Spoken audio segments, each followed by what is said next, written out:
नमस्कार. नमो मातृभूमी जिथे जन्मले मी, नमो धर्मभूमी जिथे वाढले मी.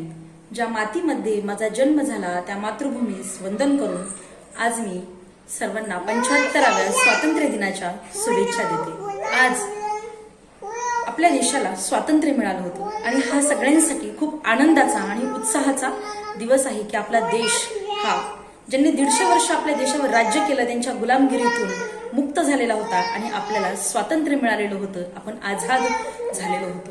पण हे स्वातंत्र्य आपल्याला एवढ्या सहजासहजी मिळालेलं नाहीये. तर या जमिनीचा इंच मिळवण्यासाठी आपल्या पूर्वजांनी प्राणाची आहुती दिलेली आहे. आज आपण कानात हेडफोन घालून मस्त रोडने फिरत असतो गाडीवरून, पण आपल्याला हे माहित नाही की आपल्या पूर्वजांना संघर्ष केला आणि खूप संघर्षाच्या नंतर आपल्याला हे स्वातंत्र्य मिळालेलं आहे.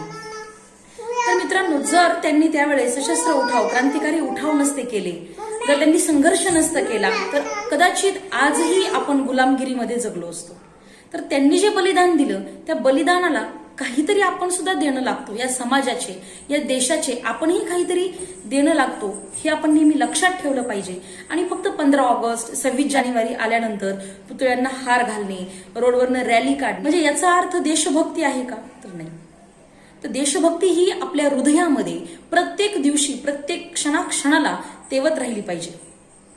प्रत्येक वेळेस आपण या देशाचं, या समाजाचं काहीतरी देणं लागतो हा विचार आपल्या मनामध्ये तेवढा खोलवर रुजलेला असला पाहिजे. हे स्वातंत्र्य मिळण्यासाठी आपल्या पूर्वजांनी प्राणांची आहुती तर दिलीच, पण हसत हसत फाशीच्या दोरखंडाला त्यांनी मिठी मारली, कारण आपल्याला हे स्वातंत्र्य उपभोगता यावं. आपण शाळेत असल्यापासून म्हणायचो की भारत माझा देश आहे. प्रतिज्ञा म्हणताना आपण नेहमी म्हणायचो, रोज म्हणायचो. आजही आपण म्हणतो की भारत माझा देश आहे. कुठल्या हक्काने आपण म्हणतो? साधा रस्त्यावर एखादा कागद पडला असेल तर आपण उचलू शकत नाही. आपल्यामध्ये एवढा इगो असतो की मी टाकला नाही, मी उचलणार नाही, कारण मी टाकलेलाच नाहीये तो कागद. तर एवढा इगो आपल्यामध्ये असेल तर भारत माझा देश आहे असं कसं म्हणता येईल? देश म्हणजे काय असतो? देश म्हणजे हे रस्ते, हे गावं, हा निसर्ग आणि हे माणसं, हे सगळं मिळूनच तर देश झालाय. याच्यापेक्षा वेगळं काय? तर देशाप्रती आपल्याला थोडंसं जरी प्रेम असेल, भारत माझा देश आहे असं आपण जेवढ्या प्रेमाने म्हणतो तेवढंच आपण त्या देशावर प्रेम सुद्धा केलं पाहिजे. तर आपण या देशाचे खरे नागरिक आहोत असं मला म्हणावंसं वाटतं. नाही तर फक्त 15 ऑगस्ट आले म्हणून झेंडावंदन केलं, त्या दिवशी गाणे लावले, राष्ट्रगीत म्हटलं मोठ्या आवाजात, म्हणजे देशभक्ती आहे का? तर मित्रांनो, हे शाहू फुले आंबेडकर असतील, त्याचबरोबर भगतसिंग, सुखदेव, राजगुरू असे अनेक थोर व्यक्ती होऊन गेल्या, अनेक थोर स्त्रिया होऊन गेल्या. अगदी भगतसिंग यांनी तर शेवटी ज्यावेळेस त्यांना फाशी देणार होते त्यावेळेस ते उठले सकाळी, त्यांनी व्यायाम केला, त्यांची पुस्तक वाचनाची आवड होती, त्यांनी पुस्तक वाचलं. त्यांच्या वकिलांनी जे पुस्तक आणलं होतं ते पुस्तक त्यांनी त्यांच्या हातातून घेऊन भराभरा वाचायला सुरुवात केली. सकाळी उठून व्यायाम केलेला होता. ते जेलरला विशेष वाटलं की माणूस वेडा आहे की काय, आज या माणसाला काही वेळाने फाशी होणार आहे आणि तो माणूस आज पुस्तक वाचतो. काही लोक होते, काही उदात्त विचार होते त्यांचे, आणि तरुण वयात त्यांनी देशाला स्वातंत्र्य मिळवून देण्यासाठी एवढं बलिदान दिलं. आणि आईला म्हणले भगतसिंग की आई तू रडू नकोस, मला फाशी दिल्यानंतर एका वीर सुपुत्राची तू आई आहेस, नाहीतर माझ्या मरणानंतर लोक म्हणतील की भगतसिंग यांची आई रडतीये, तर मी मेल्यानंतर तू अजिबात रडू नकोस. या लोकांनी हसत हसत फाशीच्या दोरखंडांना मिठ्या मारल्या. आणि आज आपण काय करतोय? मला कधी कधी असं वाटतं की जेव्हा शाहू फुले आंबेडकर, भगतसिंग, सुखदेव, राजगुरू आज जर असते किंवा जर कुठून बघत असतील तर त्यांना वाटत असेल की कोणत्या माणसांसाठी, कुणासाठी आम्ही हे स्वातंत्र्य मिळवून दिलं.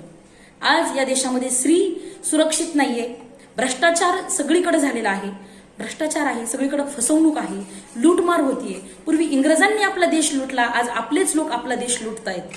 जर आपल्याला आपल्या घरात कचरा आवडत नसेल तर आपल्या देशात तरी कचरा कसा आवडेल? जर आपल्याला आपल्या घरात कोणी भ्रष्टाचार करत असेल, कोणती व्यक्ती आपली फसवणूक करत असेल, खोटं बोलत असेल, लाच घेत असेल तर आपल्याला आवडणार नाही. तर मग देशातला भ्रष्टाचार आपण कसा सहन करू शकतो? कारण आज असे काही लोक आहेत, एवढा पैसा कमवून बसलेत की त्यांच्या 50 पिढ्या बसून खातील तरी सुद्धा त्यांना प्रश्न पडलाय की माझी 51वी पिढी काय खाईल. अरे आजच्या या पिढीचा भरोसा नाहीये, पुढची पिढी आत्ताची कशी राहील हे माहिती नाहीये आपल्याला, आणि तुम्ही 50 पिढ्यांसाठी पैसा जमा करून ठेवताय. गरीब जनतेसाठी, गोरगरिबांसाठी आणि या समाजासाठी सुद्धा आपण काहीतरी केलं पाहिजे हे त्यांना मनातूनच आलं पाहिजे. आणि आपला देश जगात लोकसंख्येच्या दृष्टिकोनातून पाहिलं तर दुसरा नंबर, तरुणांचा देश म्हणलं तर पहिला नंबर. आपल्या देशात सर्वात जास्त तरुण आहेत, तरुणांचा देश म्हणून ओळखलं जातं. मग ज्या देशात जास्त तरुण आहेत त्या देशाची पॉवर पण सगळ्यात जास्त असली पाहिजे. कारण काही देशांमध्ये वयस्कर लोक जास्त आहेत, तसं आपल्या देशामध्ये तरुण लोक जास्त आहेत. ही आपल्यासाठी अभिमानाची गोष्ट आहे. पण जर त्या तरुणांनी काहीतरी समाजासाठी केलं तर त्या तरुणांचा उपयोग आहे. आजचा तरुण हा असंतुष्ट आहे, असमाधानी आहे, बेचैन आहे. आणि तो काय करतो हे ते बेचैन आहे, तो खूप असंतुष्ट आहे. तर त्यातून तो व्यसनाधीन झालेला आहे, व्यसनांच्या अधीन गेलेला आहे, ऍडिक्टेड झालेला आहे, कारण तो असंतुष्ट आहे. पण ज्ञानियांचा राजा म्हणणारे संत ज्ञानेश्वर सुद्धा असंतुष्ट होते. आणि त्यांनी असंतोषातूनच अमृता पैजी जिंकणारी ज्ञानेश्वरी आज जी जगाच्या घराच्या कानाकोपऱ्यापर्यंत पोहोचली, ती ज्ञानेश्वरीची रचना केली. मग आज तुम्ही जर असंतुष्ट आहात, बेचैन आहात, तर व्यसन करू नका. तुम्ही सुद्धा काहीतरी इनोव्हेटिव्ह करा. त्यांच्या ओव्यांवरती आज एवढे शिकलेले लोक 5-5 वर्ष एका 2-2 ओवींवरती PhD करतायत. काय असं असेल त्याच्यामध्ये? पण हा विचार आपण करतच नाही. थोडं काही वाटलं का व्यसन. सुभाषचंद्र बोस म्हणाले होते की तुम मुझे खून दो मैं तुम्हें आझादी दूंगा. आजचा तरुण काय म्हणतो? तुम मुझे तंबाखू दो मैं तुम्हें चुना दूंगा. पण आज तसंही नाही. आज म्हणतो तुम मुझे तंबाखू, चुना, सिगारेट, बीडी, विस्की, दारू, काय जे पण काय असेल ते सब दो मैं तुम्हें जान दूंगा. म्हणजे व्यसनाच्या एवढा अधीन गेलेला आहे. मला एवढंच सांगायचंय की हा जो तरुण देश आहे ही आपली पॉवर आहे. जिस देश का बचपन ही भूखा हो उस देश की जवानी क्या होगी. तर आपल्या तरुणांना एवढं हे लक्षात आलं पाहिजे की आपण जो युवक आहे आणि युवकाचा खरा अर्थ काय आहे. जिथे लाथ मारेन तिथं पाणी काढीन तो असतो युवक. तर आपण आपल्या देशासाठी खूप जास्त नाही, थोडंसं तरी काहीतरी केलं पाहिजे. तुम्हाला कोण बलिदान द्या, शहीद व्हा तर म्हणणार नाही, पण जे शहीद झाले त्यांची थोडीशी तरी आठवण ठेवा. या निसर्गाची आपण जपवणूक केली पाहिजे. जे आपण लांबचा विचार करतो, बँकेतले शून्य वाढवतोय, पण हा निसर्ग जर व्यवस्थित राहिला तरी मग हे गावाचे गावं गाडले गेले, शिळा पडली, भूकंप आला, डोंगर कोसळला, पूर आले, गावाचे गावं नष्ट झाले. मग एवढी इस्टेट, एवढा भ्रष्टाचार, एवढी लाच घेऊन एवढा पैसा कमवून ठेवणार कुठे? आपल्या देशातल्या जनतेसाठी आपण काहीतरी करावं. आपल्या पुढच्या पिढीसाठी काही करायचं असेल तर शुद्ध हवा आणि ऑक्सिजन त्यांना कसा मिळेल याचा विचार करा. डॉक्टर बाबासाहेब आंबेडकर असतील वा कर्मवीर भाऊराव पाटील असतील, काय होतं त्यांच्याकडे? काहीच तर नव्हतं, पण शिक्षणाची तळमळ इतकी होती. आपल्या देशातील गरीब जनतेला, गरीब मुलांना शिक्षण मिळावं. कर्मवीर भाऊराव पाटील हे स्वतः 7वी नापास होते आणि त्यांचे गुरुजी म्हणाले होते की एक वेळ याचं ज्या बाकावर बसतो ते बाकडं मी पुढच्या वर्गात नेईल, पण या अण्णाला, भाऊराव पाटलांना मी कधीही पुढच्या वर्गात नेणार नाही. त्याच व्यक्तीने संपूर्ण समाजाचा बाक काढायचं काम केलं. माझ्या दाढीला जेवढे केस आहेत तेवढ्या शाखा मी काढून दाखवील, आणि त्यांनी खरं करून दाखवलं. आशिया खंडात सर्वात जास्त शाखा रयतेच्या आहेत. रयत शिक्षण संस्था. वडाच्या झाडाखाली बसून त्यांनी मुलं शिकवले. जे हुशार मुलं वाटतात, जे कर्तृत्ववान मुलं आहेत, त्यांना स्वतःच्या खांद्यावर बसवून त्यांनी बोर्डिंगमध्ये घातलं आणि शिकवलं. लोकांना पैसे मागितले, देणग्या घेतल्या, आपण मोठ्या मोठ्या संस्था उभ्या केल्या. त्यांच्याकडे कुठं होते पैसे? करणारा करतो, पण आज लोकांकडे पैसे असून सुद्धा लोक करत नाहीत देशासाठी काहीच. आंबेडकर, आज आंबेडकरांचा फोटो देवघरात ठेवून पुजला जातो कारण एक महामानव होऊन गेला. त्या माणसाने माणसासाठी एवढं काही केलं, पण आपण त्यांच्याकडनं काय घेतो? जर तुम्ही आंबेडकरांवर एवढं प्रेम करता तर त्यांच्याकडनं काहीतरी घेतलं पाहिजे आपण. शिवाजी महाराज, त्यांच्या कारकिर्दीमध्ये एकही तक्रार त्यांच्या विरुद्ध नाही. कितीही इतिहासकारांनी काहीही शोधलं पण त्यांच्या विरुद्ध एकही तक्रार नोंदवलेली कुठंच दिसली नाही.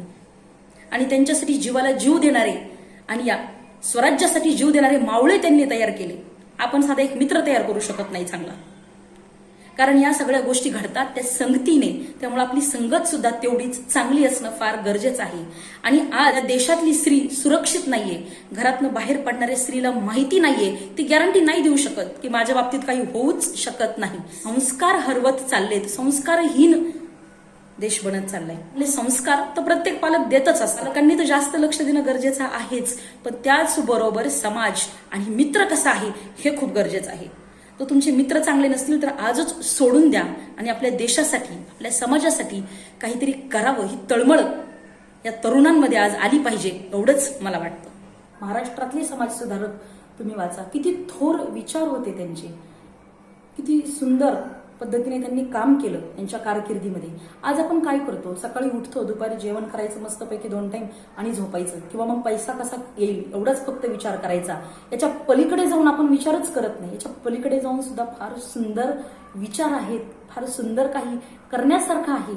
याचा विचार कधीतरी शांत बसून करा आणि या देशासाठी ज्यांनी बलिदान दिलं ते वायाला जाऊ देऊ नका. त्यांना अजूनही येतो वास फुलांचा, अजूनही माती लाल चमकते, या धरतीवरती शहीदांचे कर्तृत्व चमकते, या धरतीवरती शहीदांचे कर्तृत्व चमकते. आपल्या देशाचं वर्णन करतानाच तेव्हा वर्णन करणाऱ्यानेच सांगितलं होतं की भारत देश कसा आहे, तर भारत देश असा आहे की जिथं सोन्याचा धूर निघतो. सोने की चिडिया म्हणायचे, जहा डाल डाल पर सोने की चिडिया करती है बसेरा, ओ भारत देश है मेरा. कारण सोन्याचा धूर निघायचं म्हणजे सोन्याचा धूर असतो का, पण इतकी संपत्ती आणि सधन आपला देश. जेव्हा वास्को द गामा किंवा अमेरिगो व्हेस्पुसी हे जेव्हा भारताच्या शोधामध्ये आले होते तेव्हा त्यांना सांगण्यात आलं होतं की जिथं तुला हिरवळ, जिथं तुला शेतीने संपन्न सधन देश दिसेल, जिथले लोक तुला एकदम खुश दिसतील, तो देश म्हणजे भारत देश आहे. असा आपला हा देश इतक्या दिवस इंग्रजांनी 150 वर्ष राज्य केलं. आता तरी आपल्या लोकांनी तरी आपल्या लोकांची फसवणूक नाही केली पाहिजे. सो 3 रंगांचा आभाळी आज सजला, नतमस्तक मी त्या सर्वांसाठी ज्यांनी भारत देश घडविला. धन्यवाद मित्रांनो. तुम्हाला माझा व्हिडिओ कसा वाटला ते मला नक्की कमेंट करून सांगा. धन्यवाद.